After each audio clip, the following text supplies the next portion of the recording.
Olá, meus amados, mais uma vez, Urique Costa, canal Sem Fermento, a paz de Arruxo a todos. Bom, amados, cada vez que eu mais leio, mais descubro coisas da qual me ensinaram errado. Eu não tenho outra palavra a dizer senão a palavra erro, porque tudo quanto eu aprendi, posso dizer para vocês, é esterco, foi esterco, porque o tempo todo isso aqui estava em minhas mãos, só que eu não tinha um entendimento para compreender.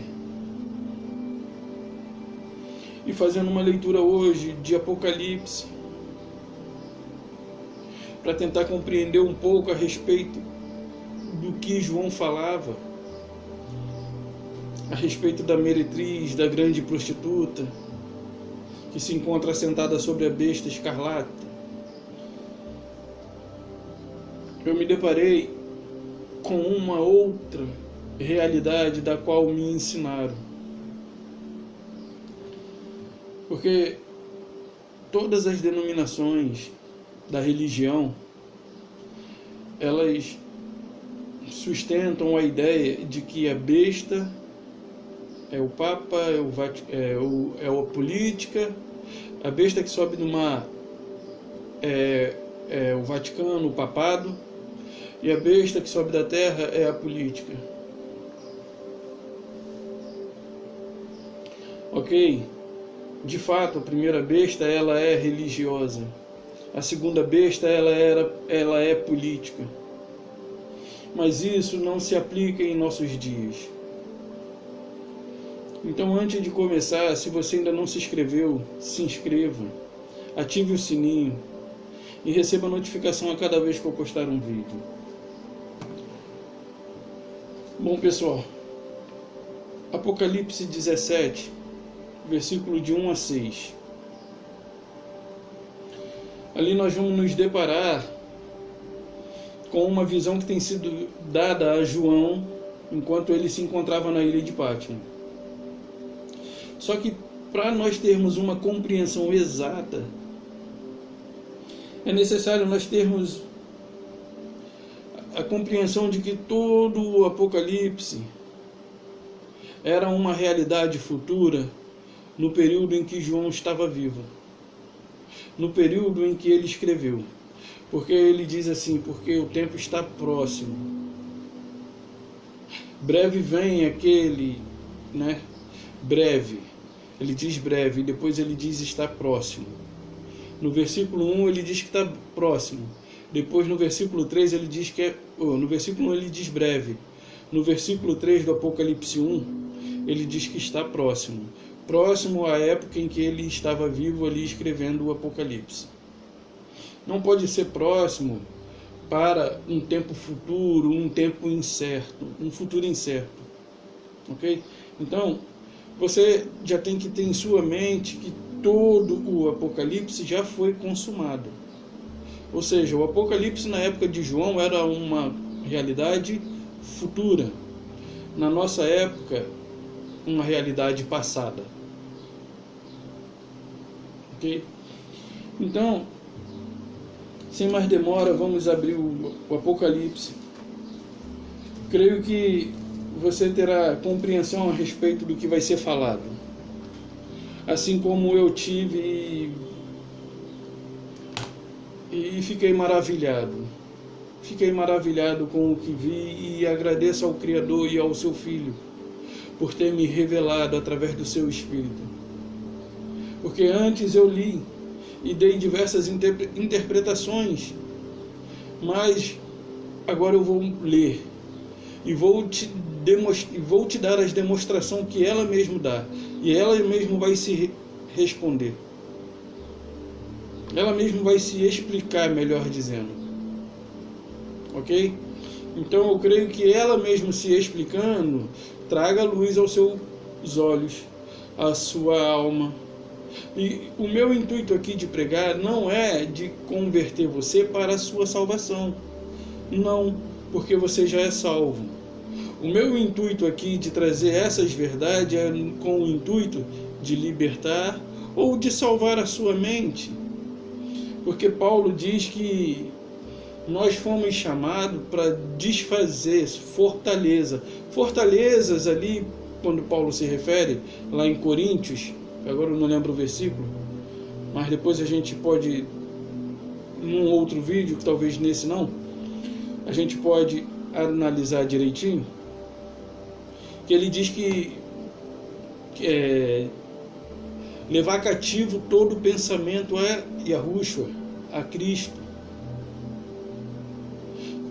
destruindo fortalezas, sofisma, fortalezas aqui no sentido de ideias que foram colocadas na sua cabeça como fortaleza, ou seja, eu estou conversando com um amigo e demonstrando a ele o tempo da graça, o tempo em que vivemos, e ele está indo lá para a antiga aliança, um tempo em que já passou, um tempo em que já não é necessário observar os preceitos em forma de ordenança, e ele está indo lá para a lei, lá para o tempo em que se era necessário viver debaixo da lei. Porém, o Salvador veio, morreu, ressuscitou e hoje nos reconciliou, porque o pecado de Adão havia... Porque quando Adão peca, o Criador diz assim: maldita é a terra por tua causa. Ou seja, toda a terra desreconciliou, ficou desconciliada com o Criador, toda a terra. Porém, quando o Salvador vem e morre, ele nos reconcilia consigo e com seu Pai. Ou seja, agora não mais debaixo da maldição que foi estabelecida em Adão, mas dentro da reconciliação que foi dada a nós por conta do sacrifício de Yahushua no madeiro. Mas vamos ver o que nós vamos encontrar no que será falado hoje. E você vai ficar maravilhado, assim como eu espero. E eu espero ter a compreensão exata para poder transmitir, até porque tudo isso eu vi hoje. E acabei de ver praticamente, vou tentar trazer luz ao seu entendimento para libertar a sua mente dessas fortalezas, dessas ideias, dessas filosofias fixadas em sua mente, ok? Então, sem mais demora, Apocalipse 17, a partir do 1 ao 6. Nós vamos ler um pedaço, vamos fazer um comentário se preciso, ou então vamos ler todos e partir para os outros textos.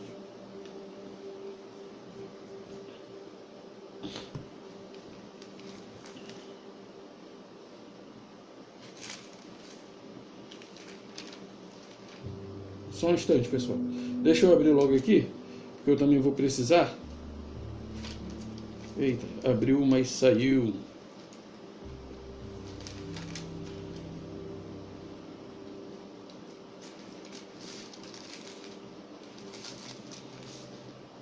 Deixa aberto aqui. Então, quem é a grande meretriz de Apocalipse? Ok? Vamos ler o texto e tentar responder através da própria escritura. A descrição da grande meretriz, ok? É uma epígrafe que puseram. Eu não sou muito fã de epígrafe não, mas tudo bem. Diz assim: veio um dos 7 anjos que tem as 7 taças e falou comigo dizendo: vem, mostrar-te-ei o julgamento da grande meretriz, que se acha sentada sobre muitas águas, com quem se prostituíram os reis da terra, e com o vinho da sua devassidão foi que se embebedaram os que habitam na terra. Transportou-me o anjo em espírito a um deserto. Vi uma mulher montada numa besta escarlata. Besta repleta de nomes de blasfêmia, com 7 cabeças e 10 chifres. Aqui não é nem necessário eu dizer para você que essa besta com 7 cabeças e com nomes de blasfêmia, besta repleta de nomes de blasfêmia com 7 cabeças e 10 chifres, não é nem preciso eu dizer para você que aqui se trata de Roma, do Império Romano. É só você confirmar isso aqui em Apocalipse 13, versículo 1. Apocalipse 13, versículo 1, só para não ficar no que eu disse, diz assim: vi emergir do mar uma besta que tinha 10 chifres e 7 cabeças, e sobre os chifres 10 diademas, e sobre as 7 cabeças o nome de blasfêmia. Ok? Essa é a besta que ele viu emergir. Da onde? Que viu emergir, era semelhante como um leão. Então nós sabemos aqui que se trata do Império Romano. Ok? O Império Romano. E quando eu fiz parte do sistema, nas outras denominações não. Mas quando eu fiz parte do sistema religioso adventista, eu aprendi que essa meretriz aqui se trata de Roma. Ok? Se trata de Roma. Mas vamos ver o que... Vamos continuar a leitura. Porque você vai se surpreender. Assim como eu me surpreendi.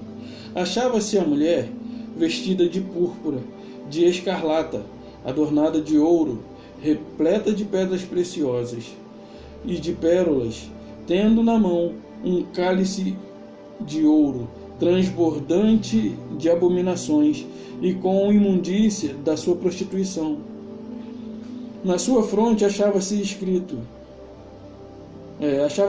um nome, um mistério: Babilônia, a grande mãe das meretrizes e abominações da terra. Então vi a mulher embriagada com o sangue dos santos e com o sangue das testemunhas de Arruxo, ou de Jesus, como está aqui.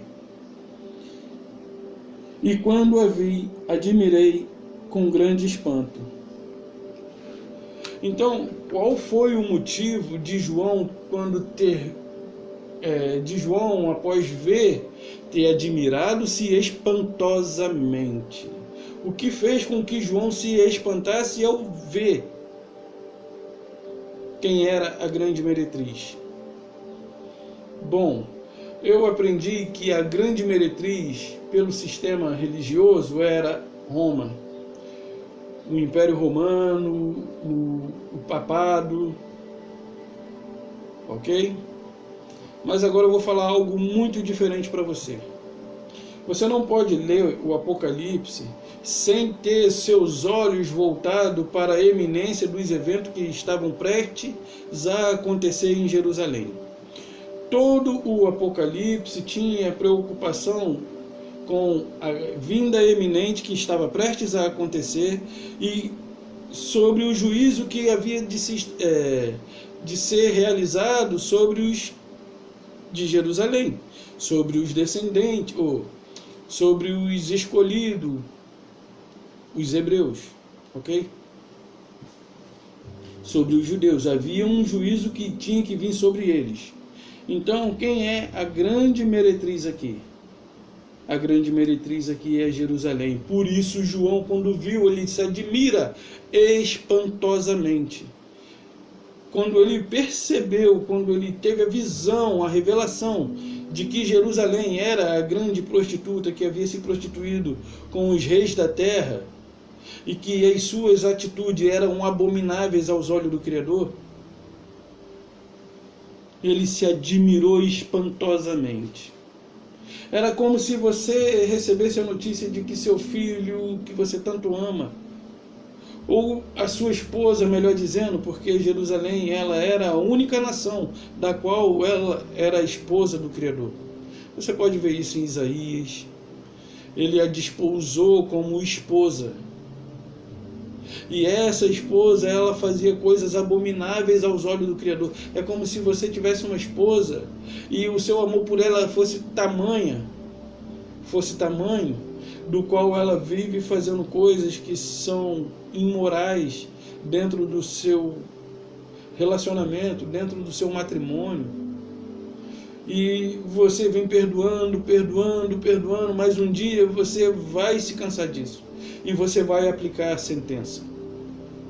Era o que estava acontecendo ali, porque Jerusalém, ela se aliou a Roma. Jerusalém, ela, nos seus negócios com Roma, ela viu vantagem. Mas tudo bem, vamos prosseguir nos textos. Por que eu digo para você que é Jerusalém? Vamos ver aqui o versículo 4. Achava-se a mulher vestida de púrpura, de escarlata, adornada de ouro e de pedra preciosíssima, de pérolas, tendo na mão um cálice de ouro transbordante das abominações da terra. Por que eu digo isso? Porque você tem alguma referência para me dar a respeito disso que você está dizendo? Eu vou te dar agora. Vamos lá em Ezequiel, capítulo 16, é do 1 ao 14, mas eu não vou ler todo esse capítulo, mas eu vou pegar alguns textos. Vamos pegar o 1, talvez o 5 ou o 6, aleatoriamente, e vamos ver. Eu já até deixei aqui aberto para facilitar. Vamos pegar o 1 aqui para a gente saber se é realmente a Jerusalém ali que ele se refere. Veio a mim a palavra do Senhor dizendo: Filho do homem, faze conhecer a Jerusalém as suas abominações, e assim diz o Senhor, Iarro de Jerusalém: a tua origem e o teu nascimento procede da terra dos cananeus. Teu pai era amorreu, tua mãe Eteia. Quanto ao teu nascimento, no dia em que nasceste, não te foi cortado o umbigo, nem foste lavada com água para te limpar, nem esfregada com sal, nem envoltas em faixa. Vou pular para o 9. Então te lavei com água e te enxuguei do teu sangue e te ungi com óleo. Também te vesti de roupas bordadas e te calcei com ouro da melhor qualidade, e te cingi de linho fino e te cobri de seda. Também te adornei e enfeitei e te pus bracelete nas mãos e colar ao redor do teu pescoço. Coloquei-te um pendente no nariz, arcadas na orelha,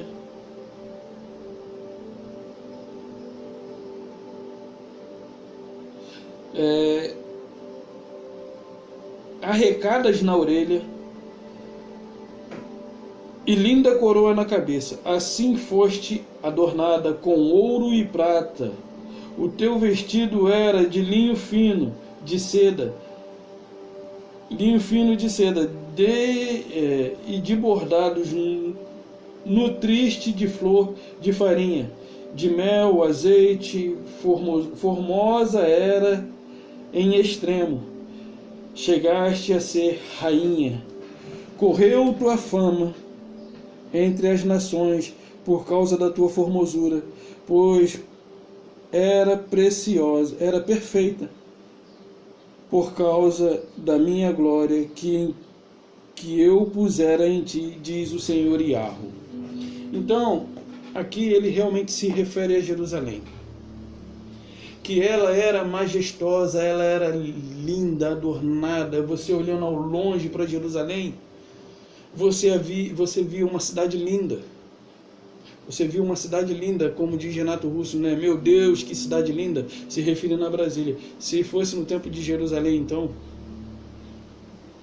que na verdade é Yahushalaim, ele ia ficar muito mais pasmado ainda.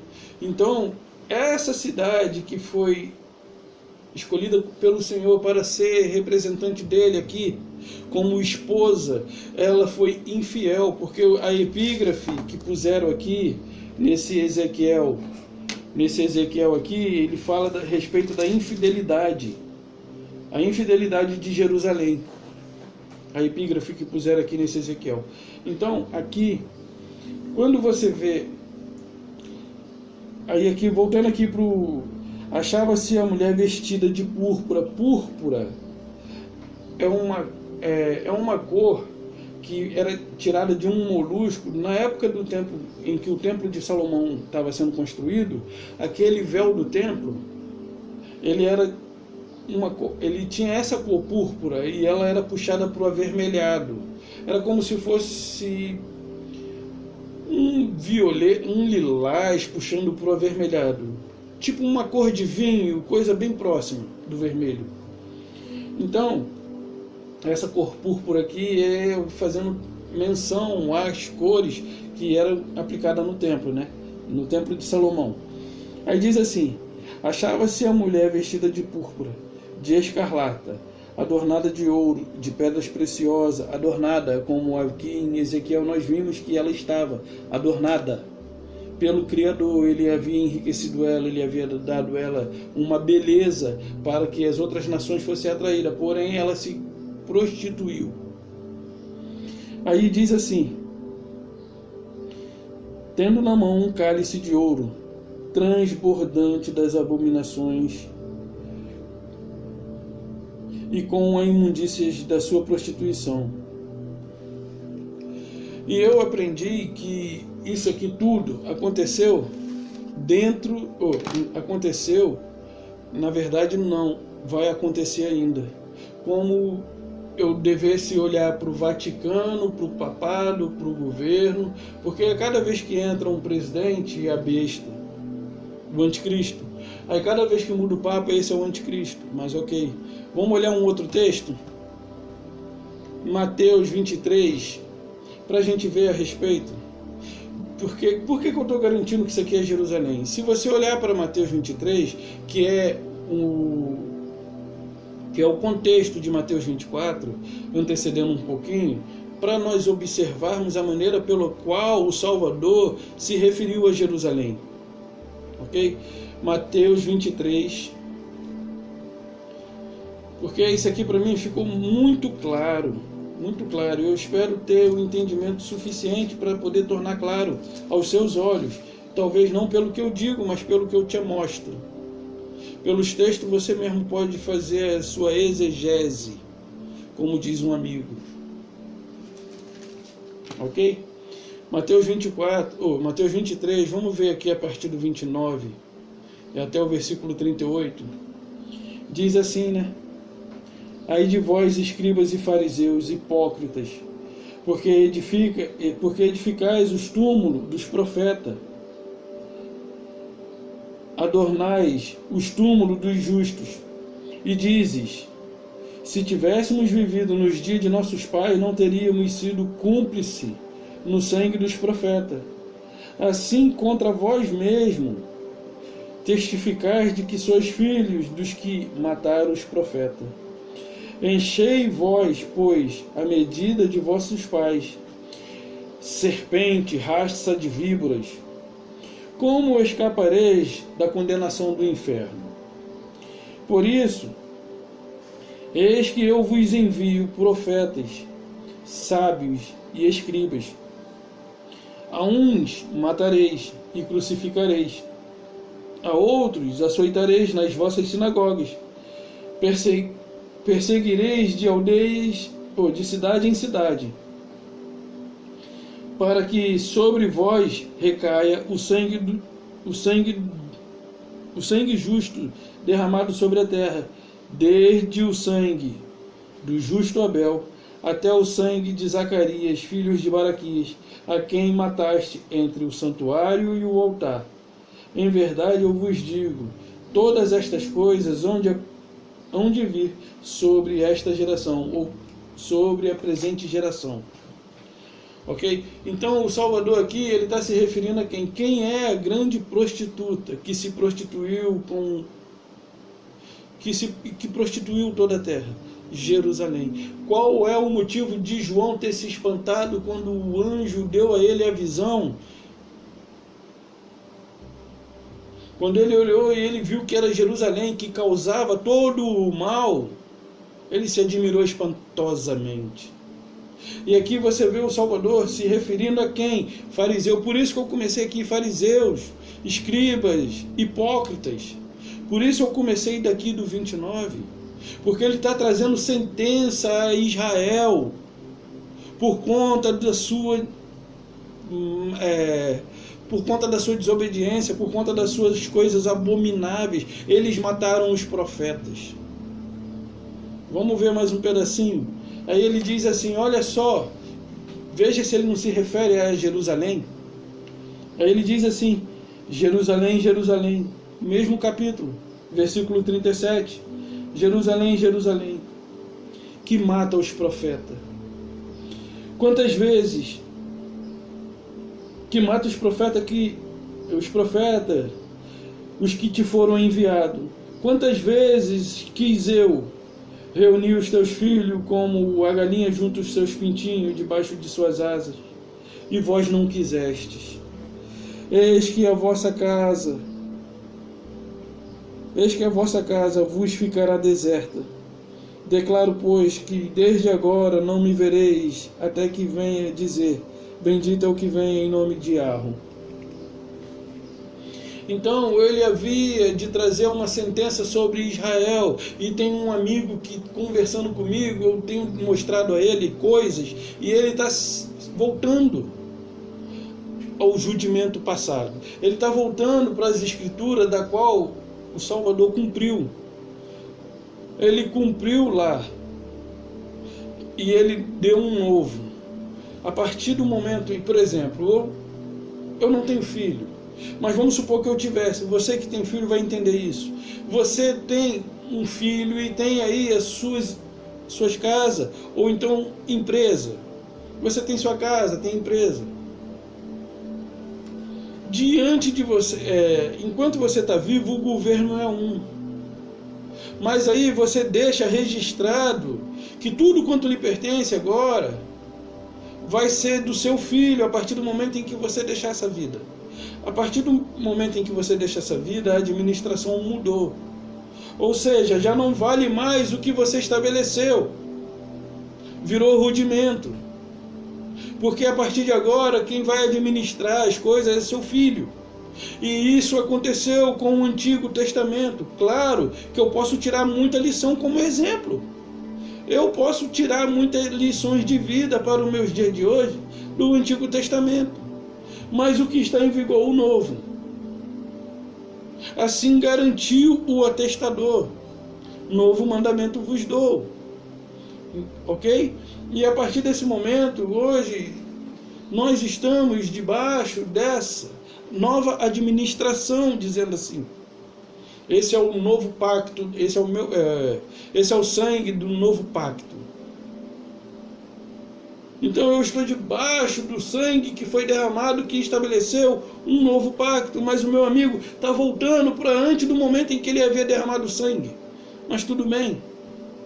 Então, ele está se referindo a Jerusalém, ele tinha um juízo a trazer, e eu disse no vídeo anterior que os discípulos, ele tinha uma mensagem com prazo de validade. O prazo de validade da mensagem dos discípulos era até o ano 70, quando ruiu de uma vez por toda o templo em Jerusalém. E aí eles agora têm tentado levantar outros templos, já levantaram aqui no Brás, estão levantando outro aí em São Paulo, que é denominado aí de Templo das Nações. Não importa quantos templos eles queiram levantar, o reino já está estabelecido e ele já está com o seu cetro, ele já governa. E as pessoas esperam uma ressurreição e olham para a Bíblia como se ela tivesse que nos atender no campo físico. Isso aqui não é um livro, é um livro histórico, mas é para termos compreensão do que está escrito na área, no âmbito espiritual, não no âmbito físico. Então havia um juízo para vir sobre Jerusalém. Por isso ele diz, por isso ele diz assim, ó, serpente, raça de víbora, como escapareis da condenação do inferno? Por isso eis que vos envio profetas. Aí ele está dizendo, olha, eu vou enviar profeta para todos os lados, porque é necessário que vocês se arrependam das atitudes que vocês têm. É necessário que haja arrependimento. Geração perversa, raça de víbora, hipócrita, fariseu, eu quis ajudar vocês tantas vezes, vocês sempre se recusaram. Sempre se recusaram. Eu poderia parar por aqui, para mim já está de muito bom tamanho o esclarecimento do que ali se encontra em Apocalipse. Mas vamos prosseguir, vamos olhar outros textos. Quem é a grande meretriz, né? Vamos olhar um outro texto. 1 Pedro 5, 5, 12 e 13. 1 Pedro 5, 12 e 13.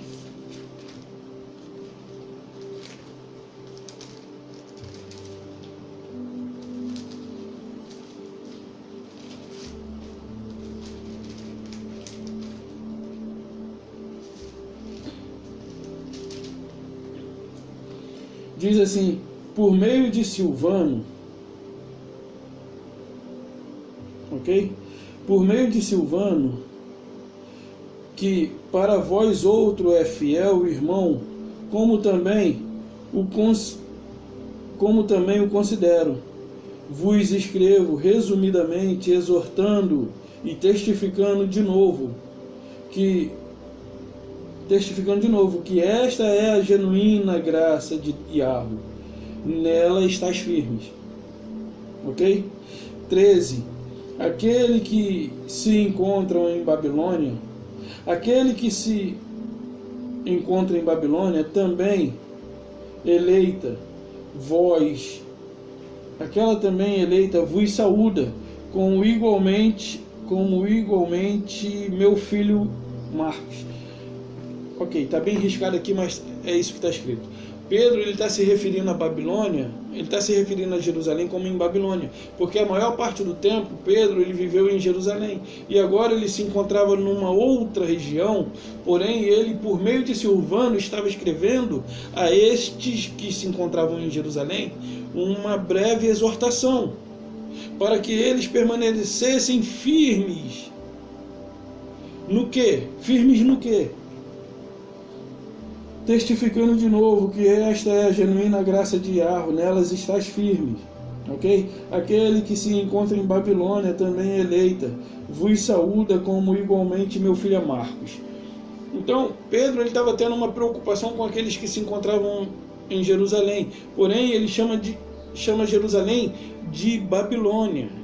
Se você ver quem é Silvano, se você puxar, é porque não dá tempo aqui nos vídeos. Silvano, ele era um judeu que morava em Jerusalém. Pedro havia enviado a ele uma carta. Ou ele estava indo para Jerusalém, eu não lembro agora. E tudo bem.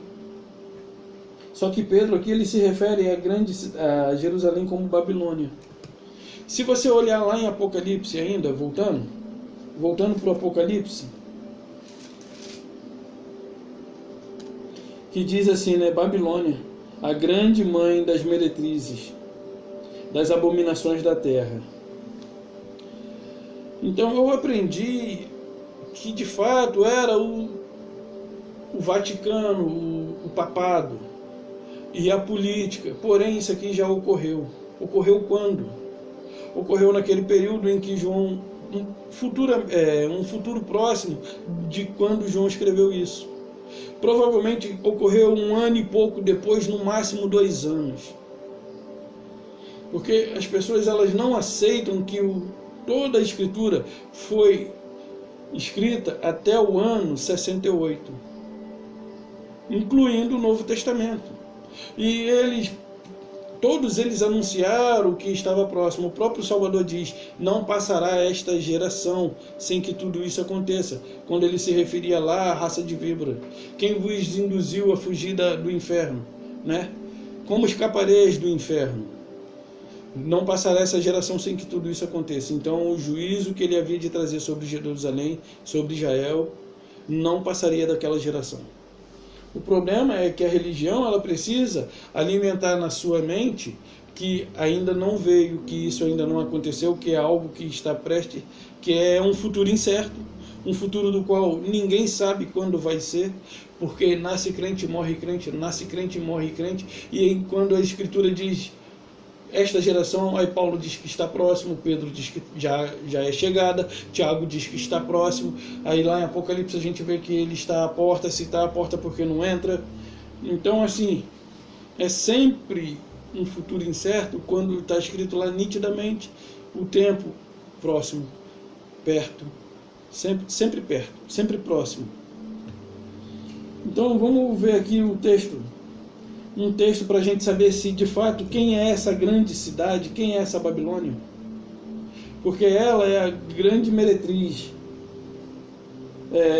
Babilônia, a grande mãe das meretrizes, das abominações da terra, né? Como está gritado aqui no Apocalipse, no versículo 5. No versículo 5 ele começa com letra normal, depois ele aumenta o tamanho das letras em termos como gritando. Mas agora vamos tentar entender quem é de fato essa grande meretriz, essa Babilônia. Vamos ver o que o anjo revela a João a respeito de quem é a Babilônia. Diz assim, depois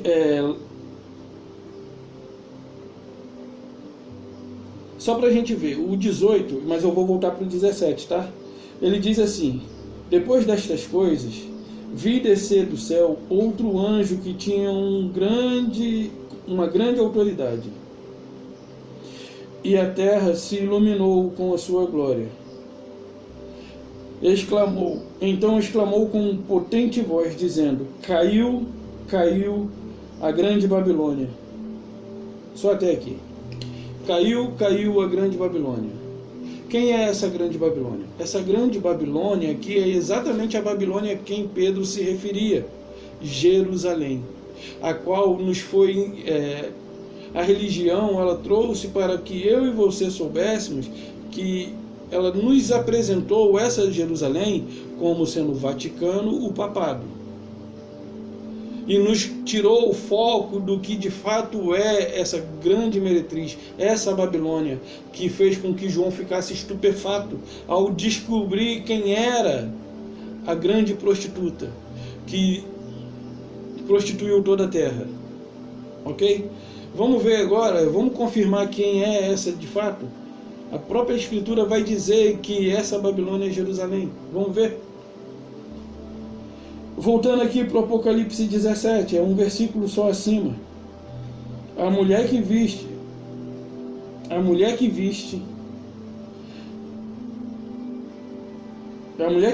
é a grande cidade, que domina sobre os reis da terra. Vamos ver aqui? Ele diz assim, na sua fronte, deixa eu ver, achava-se a mulher vestida de púrpura, de escarlata, Apocalipse 17, 4, ok? Achava-se a mulher, ok? Achava-se a mulher, vestida de púrpura e escarlata, adornada de ouro, de pedra preciosa. Nós vimos que essas pedras preciosas aqui, ela dava a Jerusalém nobriedade, altivez, né? Dava a ela altivez, domínio, assim, soberba, ok? Ela estava vestida de orgulho, de soberba, de altivez, por conta do que ela tinha. Só que o que ela tinha tudo era dada pelo Criador, ok? Então agora, para a gente ter compreensão exata, achava-se a mulher. Agora vamos, só isso aqui que eu preciso que você saiba. Quem é a mulher? A grande meretriz, ok? Achava-se a mulher sentada vestida de púrpura, adornada de ouro, pedra preciosa, pérola, tendo na mão um cálice de ouro transbordante, com as abominações e imundícias da sua prostituição. Mas tá, beleza. O 17, versículo 18. Pegar o 17 aqui para a gente ter um pouco mais de compreensão. Porque em seu coração incutiu Iarro que realizasse o seu pensamento. O executem a uma e deem à besta o reino que possuem, até que se cumpra as palavras de Yahweh. Ou seja, ela estava fazendo negócios com Roma. Ela estava fazendo negócios com Roma. Ok? O 18 do 17. A mulher que viste é a grande cidade, que domina sobre os reis da terra. Então, a mulher que viste é a grande cidade. Aí você diz assim, você está falando a cidade? Então a cidade é Roma. Porque nos ensinaram que a mulher aqui se trata de Roma, porque Roma ela foi construída num lugar em que existem 7 montes. Num lugar em que existem 7 montes. Mas só que eles não nos dizem que Jerusalém também se encontra numa região em que ao seu redor existem 7 montes. Mas eles garantem para mim e para você que é Roma. Mas não apresenta as duas. Ele apresenta uma e querem que você aceite como verdade absoluta. Mas como nós vimos aqui, ela mesma está se respondendo. Ok?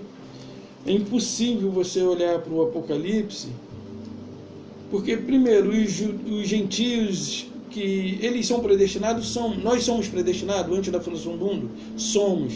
Porém, isso para os judeus era impossível.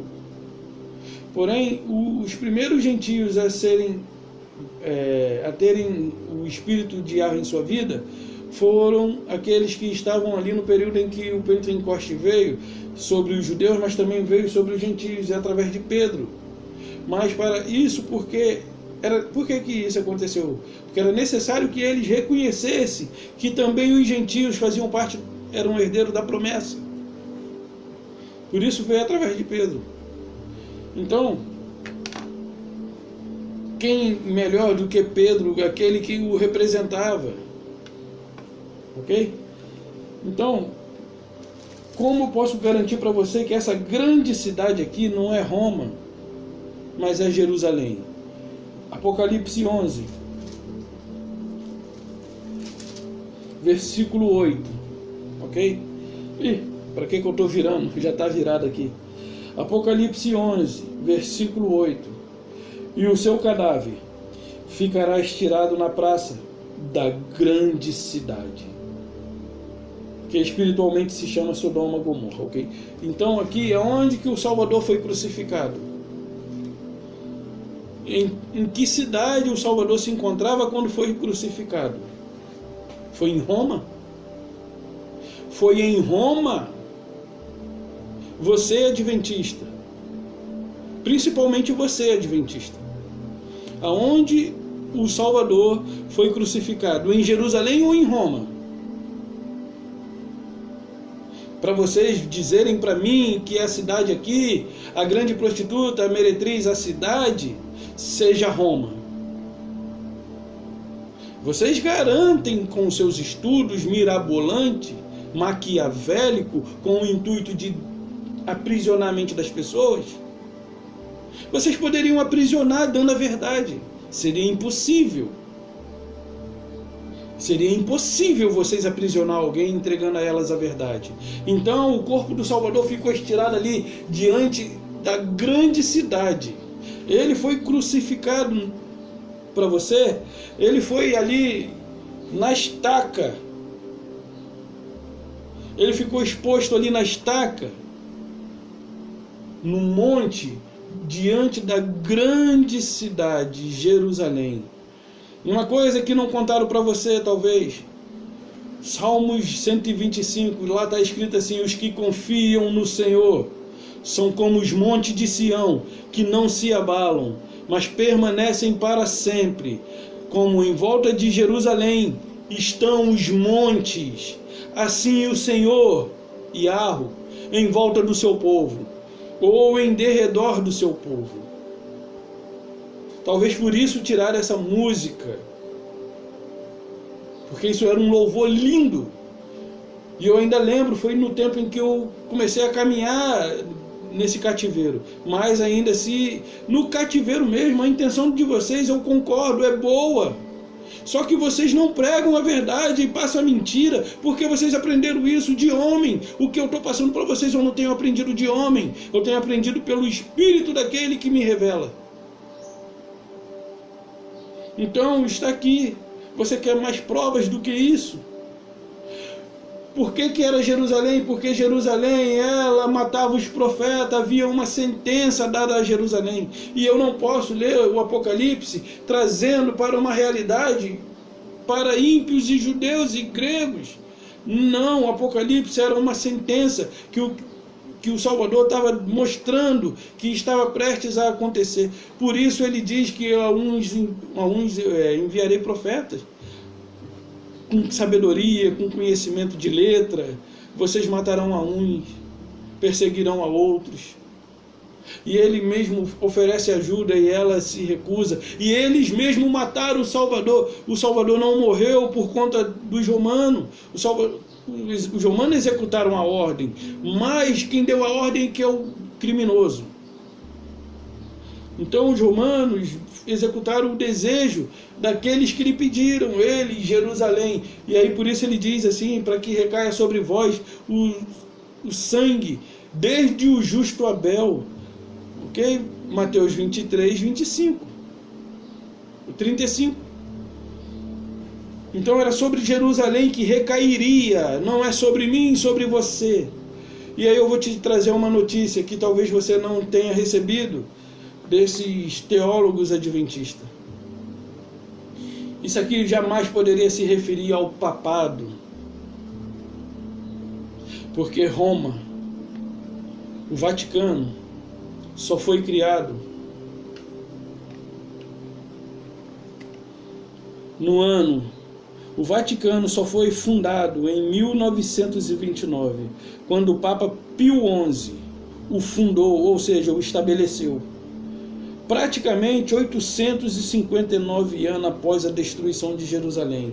Aí você fala assim, então, abre Apocalipse, aí vamos lá em Apocalipse de novo.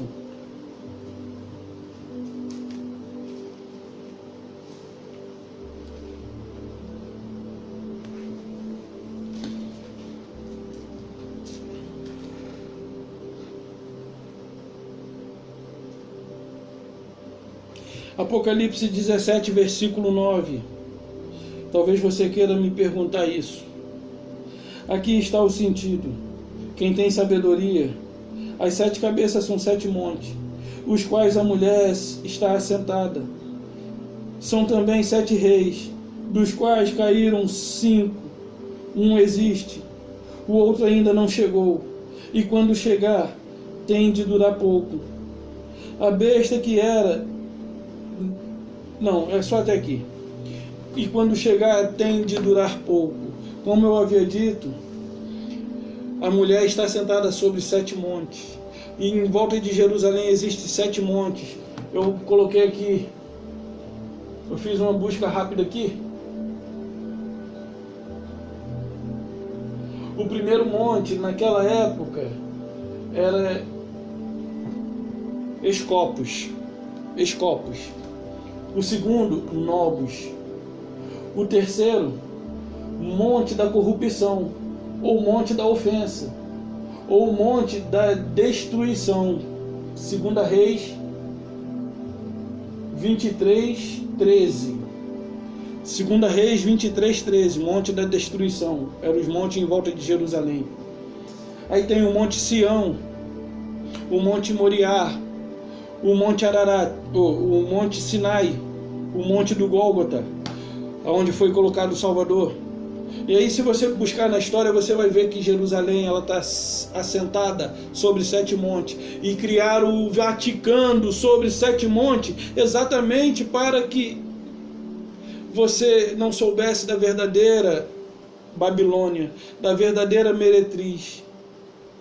A única que poderia ser considerada prostituta era aquela, a infiel, aquela que havia se casado com o Senhor. O Vaticano não é casado com o Senhor. mas o povo de Jerusalém era, e eles haviam se corrompido.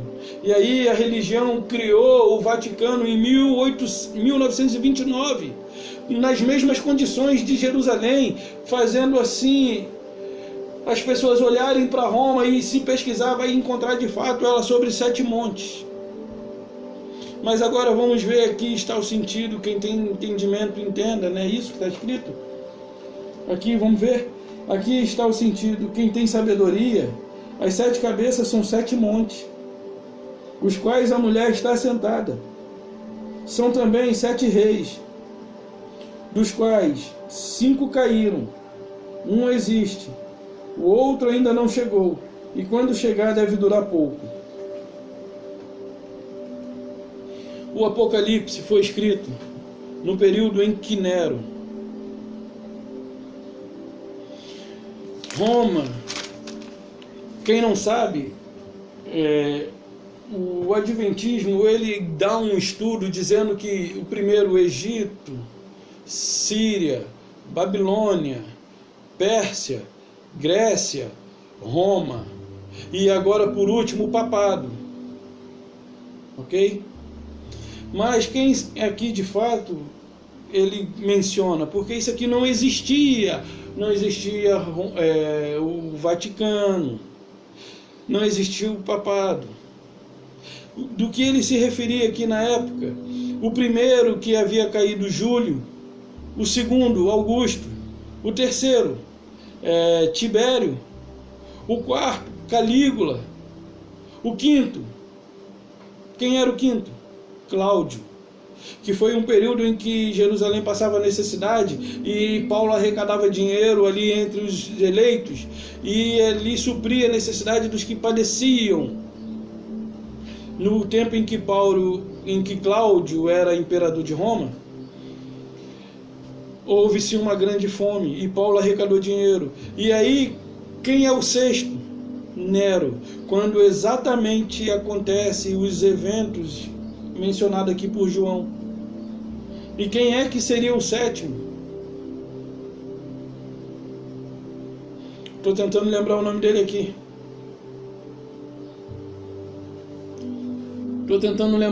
aqui. Deixa eu ver se eu tenho aqui. Só um instantinho, pessoal. Porque o intuito aqui é falar o que de fato é, não criar.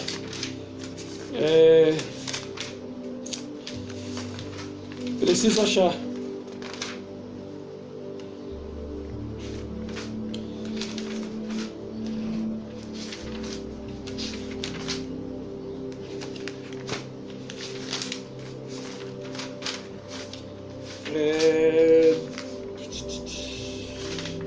Não faço ideia de onde eu marquei, mas eu acho que eu tenho aqui. Cláudio, Júlio, Calígula, eu acho que é muito para procurar, mas eu lembro que eu anotei.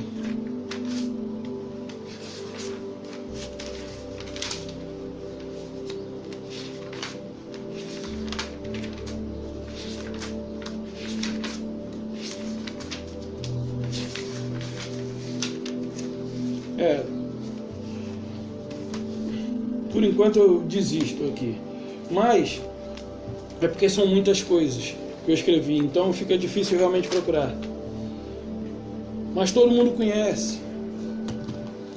Só que quando ele viesse, ele duraria pouco, porque Nero também morre no ano 68. E esse que reinou no lugar de Nero, Venceslau não. Esse que reinou no lugar de Nero reinou pouco, reinou menos de 2 anos. Porque no ano 70 ruiu, Roma perdeu totalmente o seu poder sobre Jerusalém, porque o Criador estabeleceu o seu governo, trouxe juízo. Por isso você vê lá em Mateus, vamos ver lá em Mateus 24, olha só. Enquanto isso eu vou tentando lembrar aqui o nome.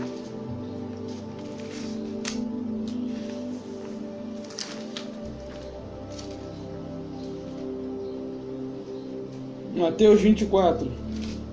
Vesparziano. Depois de Nero, se eu não me engano, veio Vesparziano. e o seu império durou pouco tempo. Mateus 24, versículo 15. Olha só, Mateus 24, 15. Isso aqui é muito claro. Diz assim: quando, pois, virdes as abominações e desolações as desolações de que falou o profeta Daniel, no lugar santo, quem lê entenda. Então os que estiverem na Judéia, fuja para os montes. Quem estiver sobre o eirado, não desça a tirar alguma coisa de casa. E quem estiver no campo, não volte a buscar a sua capa. Ai das que estiverem grávidas. E aqui ele está trazendo uma sentença sobre quem? Jerusalém. E aqueles que não estiverem ali em Jerusalém, e se estiverem, fuja. Sai dela, povo meu. Apocalipse 18, 4. Vamos associar Apocalipse. Vamos fazer a conjectura. Vamos fazer a exegese, né, meu amigo? Né? Vamos fazer a exegese, porque assim eu agrado o amigo. Apocalipse 18. Se o Império Romano se o Papado e o Vaticano só foi criado no ano 1929 por ordem do Papa Pio XI, como João poderia estar se referindo ao Vaticano? Isso aqui nem passava pela mente de João. Diz assim, Apocalipse 18, verso 4. O 4 e o 5, ó.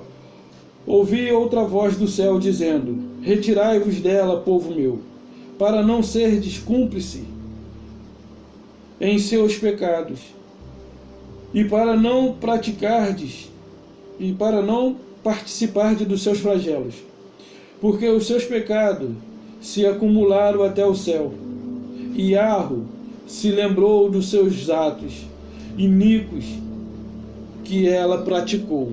E Arro se lembrou dos seus atos iníquos que ela praticou.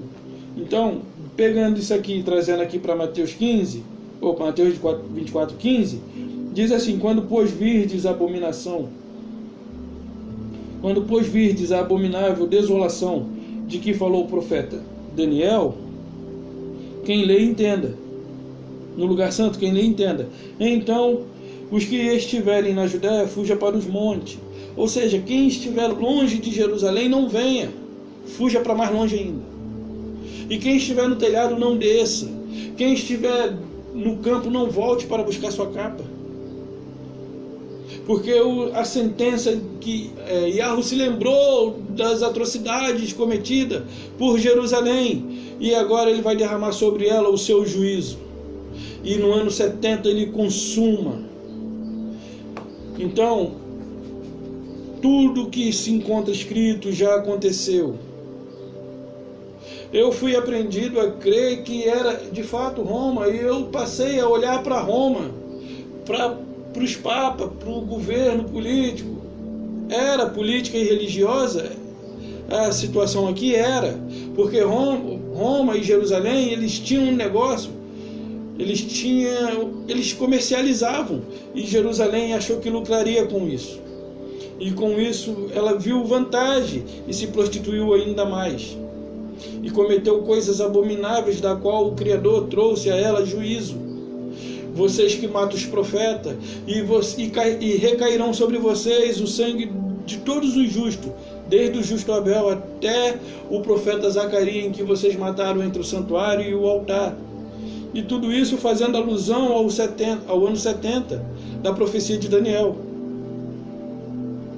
Aos 70 anos da profecia de Daniel, né? Então, por isso o Salvador, ele tinha uma urgência para anunciar ao povo de Jerusalém, por amor àqueles a quem ele havia elegido, àqueles a quem ele havia escolhido. Porque quem é escolhido vai dar ouvido ao que eu falo, quem não é escolhido vai descartar. E ainda que esteja claro o que está falado aqui, se você não crê no que eu digo, pegue você mesmo os textos. Apocalipse 17, de 1 a 6. o espanto em que João teve quando ele viu quem era a grande meretriz.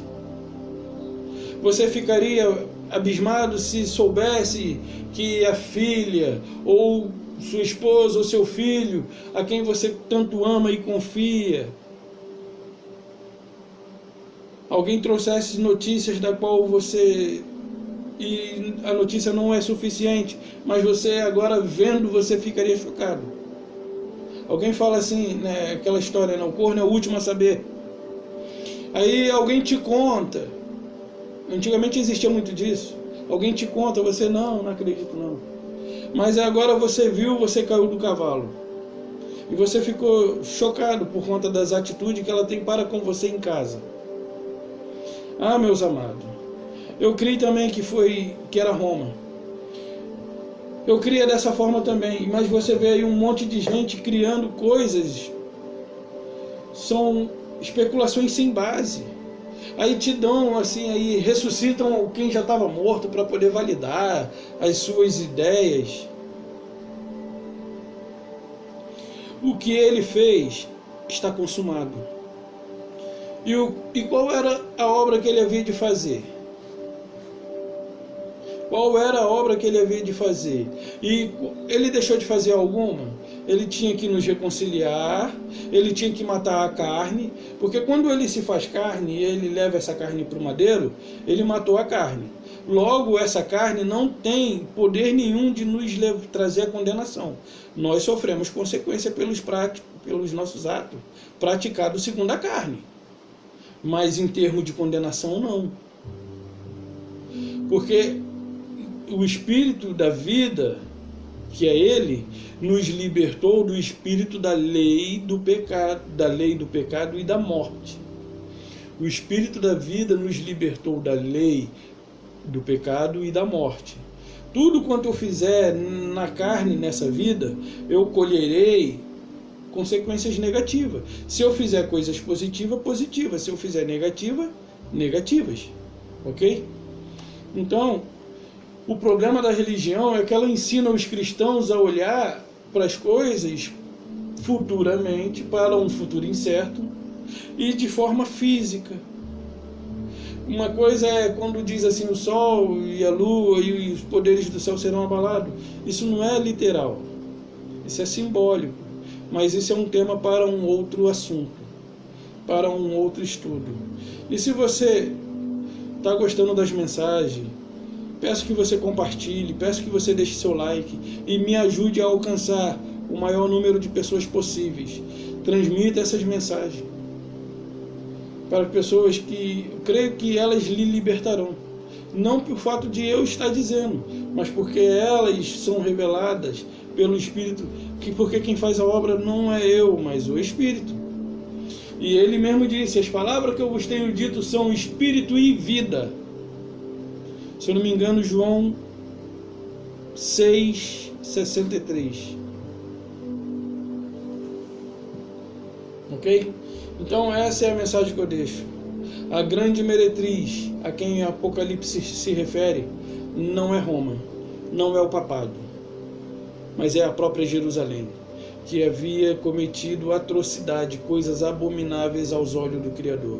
E por isso veio o juízo sobre ela. E nós lemos Mateus 23, a respeito de quem recairia o sangue dos justos.